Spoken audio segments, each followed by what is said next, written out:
Chapter 3.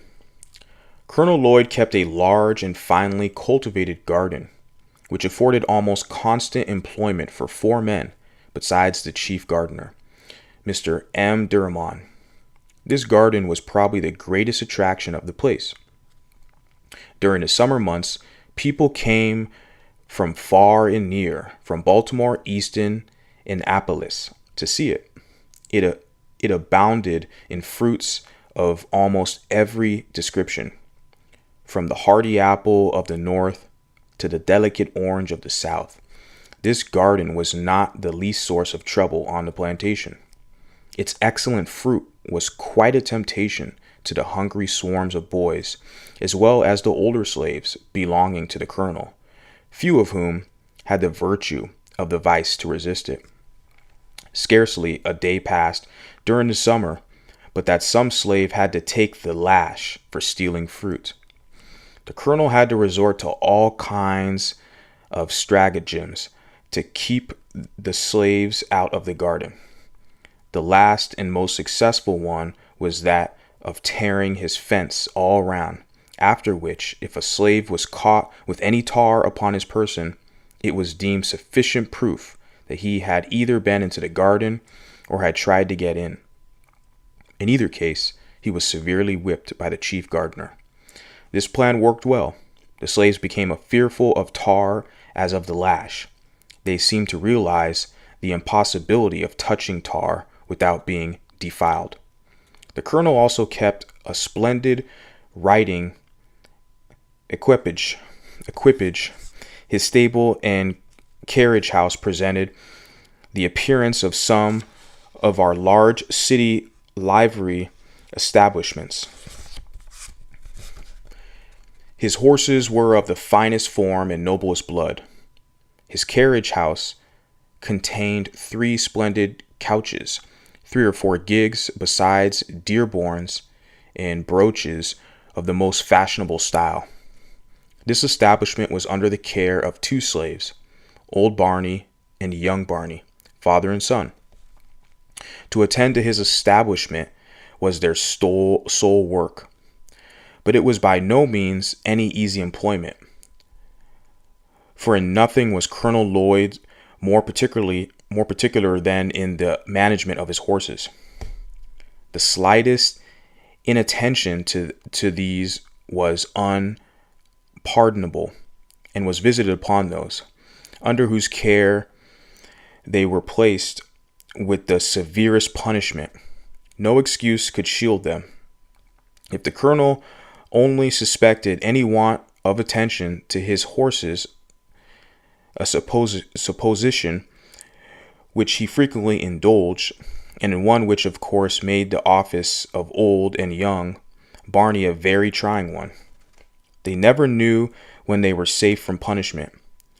They were frequently whipped when least deserving, and escaped whipping when most deserving it.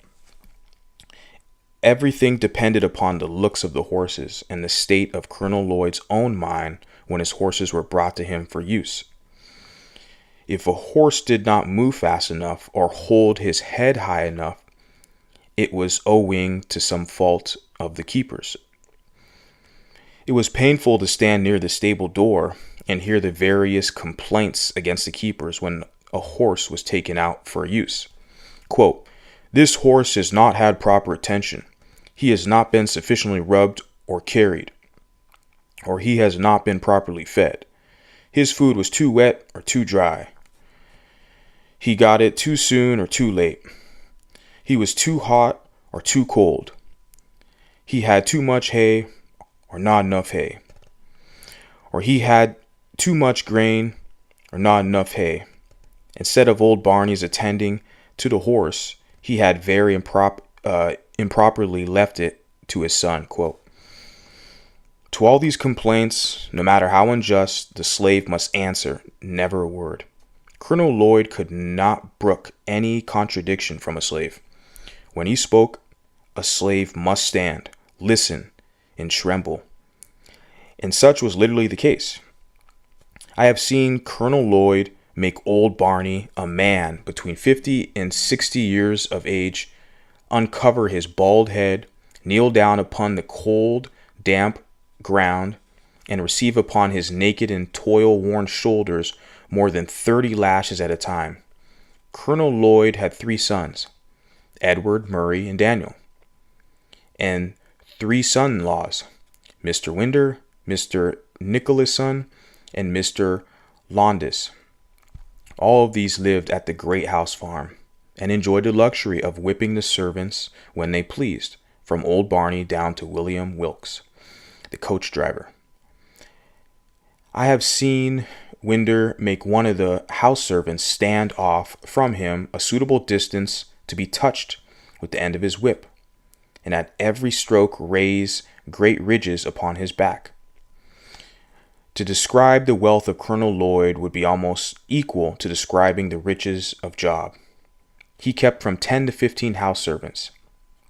He was said to own 1,000 slaves, and I think this estimate quite within the truth. Colonel Lloyd owned so many that he did not know them when he saw them, nor did all the slaves of the old farms know him. It is reported of him that while riding along the road one day, he met a colored man and addressed him in the usual manner of speaking to colored people on the public highways of the South. Quote, "Well, boy, whom do you belong to?" "To Colonel Lloyd," replied the slave. "Well, does the colonel treat you well?" No, sir," was the ready reply. Quote, "What does he work you too hard?" Quote, "Yes, sir." Quote, "Well, don't he give you enough to eat?" Yes, sir. "He gives me enough such as it is." The colonel, after asserting where the slave belonged, rode on. The man also went on about his business, not dreaming that he had been conversing with his master. He thought, said, and heard nothing more to the matter, until 2 or 3 weeks afterwards. The poor man was then informed by his overseer that for having found fault with his master, he was now to be sold to a Georgia trader. He was immediately chained and handcuffed, and thus, without a moment's warning, he was snatched away and forever sundered from his family and friends by a hand more unrelenting than death. This is the penalty of telling the truth, of telling the simple truth, in answer to a series of plain questions. It is partly in consequence of such facts that slaves, when inquired of as to their condition and their character of their masters, almost universally say they are content and that their masters are kind. The slaveholders have been known to send in spies among their slaves to ascertain their views and feelings in regard to their condition. The frequency of this has had the effect to establish among the slaves the maxim that a still tongue makes a wise head. They suppress the truth rather than take the consequences of telling it, and in so doing prove themselves a part of the human family. If they have anything to say to their masters, it is generally in their master's favor, especially when speaking to an untried man. I have been frequently asked when a slave if I had a kind master, and do not remember ever to have given a negative answer, nor did I, in pursuing this course, consider myself as uttering what was absolutely false, for I always measured the kindness of my master by the standard of kindness set up among slaveholders around us. Moreover, slaves are like other people, and imbibe prejudices quite common to others. They think their own better than that of others.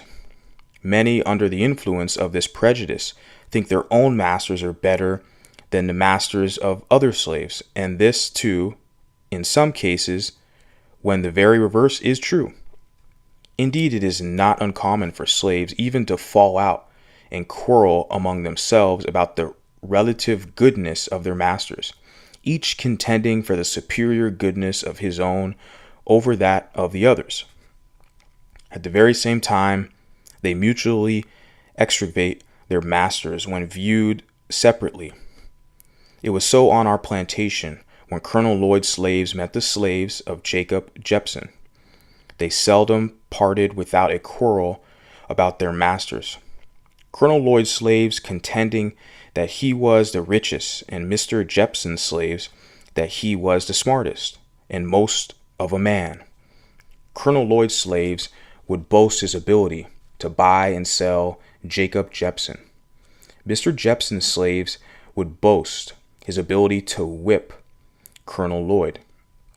These quarrels would almost always end in a fight between the parties, and thus that whipped were supposed to have gained the point at issue. They seemed to think that the greatness of their masters was transferred to themselves. It was considered as being bad enough to be a slave, but to be a poor man's slave was deemed as disgrace indeed.